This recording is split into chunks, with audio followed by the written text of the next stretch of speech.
Assalamualaikum warahmatullahi wabarakatuh.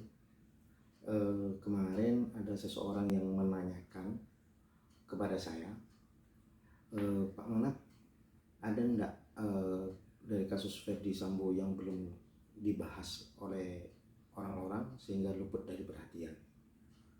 Menurut saya ada. Kalau seandainya dakwaan jaksa itu terbukti, ya, sekali lagi kita tetap mengedepankan asas praduga tak bersalah ya bagi terdakwa Ferdy Sambo.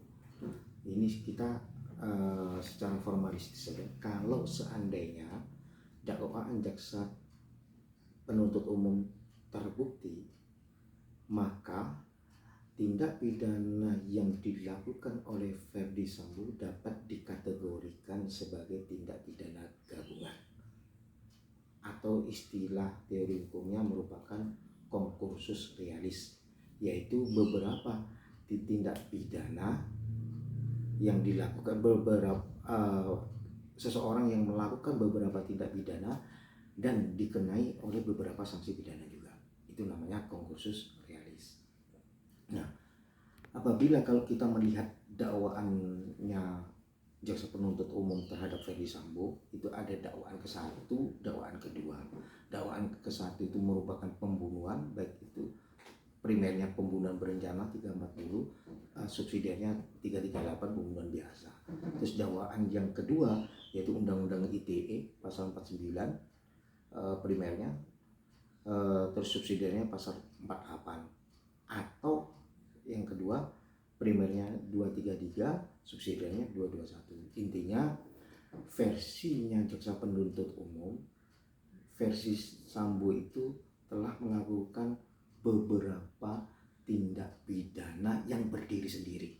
Artinya tindak pidana yang dilakukan oleh Ferdy Sambo itu bukan hanya tindak pidana pembunuhan saja, tapi di situ ada tindak pidana yang lain.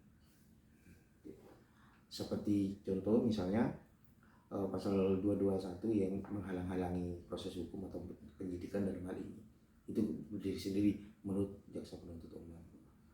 Maka apa yang harus dilakukan oleh hakim nantinya?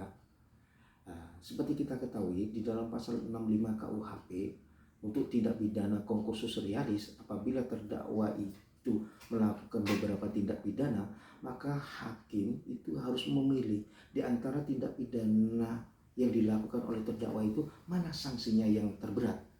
Nah, itu yang harus dipertimbangkan. Dalam konteks Ferdy Sambo, sanksi yang terberatnya adalah pasal 340, pembunuhan berencana.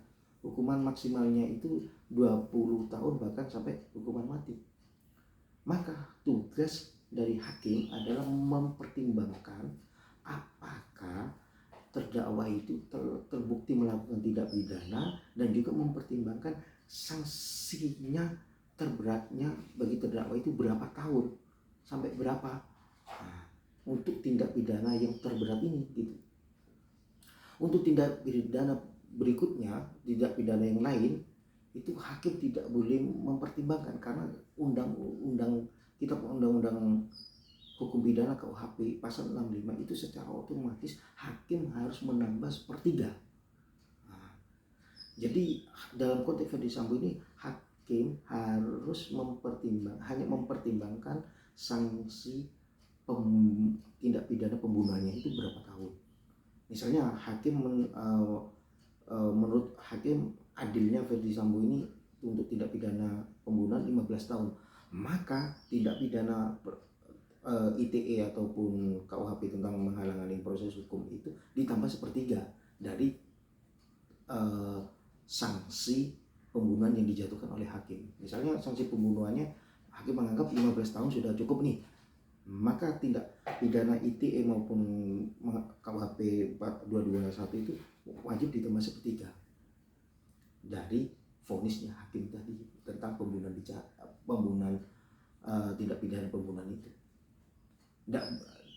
Hakim tidak berwenang untuk mempertimbangkan pelanggaran ITE ini enaknya sanksinya berapa ya adilnya ya.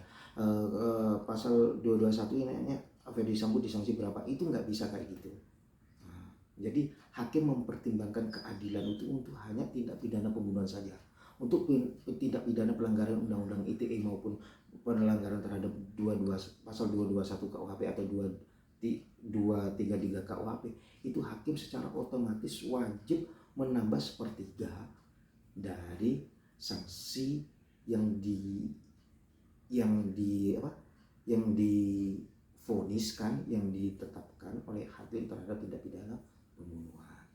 Kalau tindak pidana pembunuhan itu hakim memvonis 15, maka hakim untuk pelanggaran terhadap undang-undang ITE atau pasal 221 KUHP wajib menambah sepertiga. Jadi tidak bisa terdakwa Ferdy Sambo terbukti melanggar pasal bla bla bla bla bla bla bla bla dan pasal bla bla bla bla sehingga divonis 15 tahun. Itu menurut saya kurang tepat. Jadi untuk tindak pidana pembunuhannya itu vonisnya berapa? Untuk tindak pidana yang lain, hakim secara otomatis wajib menambah sepertiga dari vonisnya. Itu secara teori hukum. Kenapa demikian? Karena ini penting secara teori hukum. Karena saya melihat dalam praktek di pengadilan, saya belum pernah menemukan dakwaan jaksa penuntut umum itu mencantumkan pasal 63 atau 65 tentang konkursus, tentang tidak pidana penggabungan. Tapi kalau dalam delik penyertaan tidak pidana pasal 55 selalu dicantumkan, junto pasal 55, junto pasal 56. Kenapa untuk tidak pidana gabungan kok saya belum melihat yang mudah, mungkin ada tapi saya belum menemukan itu dalam dakwaan jaksa mencantumkan pasal 65 atau 63, itu belum sepengetahuan saya belum tahu. Mungkin ada tapi saya belum pernah melihatnya. Itu seharusnya di kasus-kasus berikutnya alangkah baiknya kalau pasal 65, pasal 63 itu dicantumkan, sehingga untuk pidana yang berikutnya itu hakim